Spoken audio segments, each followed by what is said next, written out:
Underarm strength.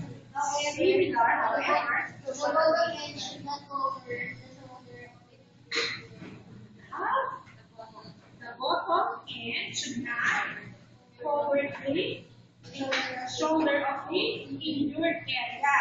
So, yan. Ganun.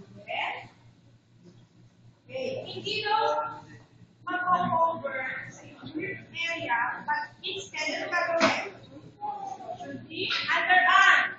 Ilalagay mo siya sa underarm, doon mo siya ipapasok. Kasi inaasal natin na masakit din ang balikat.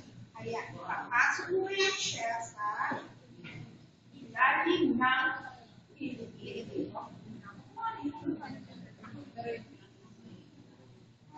And then, here na. Okay, yes? Yes.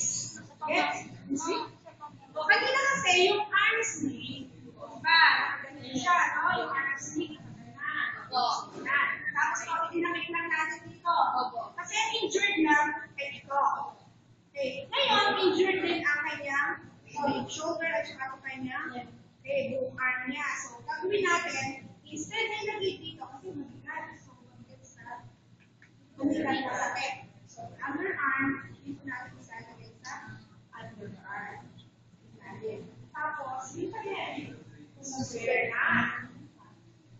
Okay. Tap the ends. And then, screw. Apex. Tingnan ninyo, yung ating apex halos nasukuhan na yung kanyang Elbow. Screw. Ulit ka na. And tap it. Yes. Yes.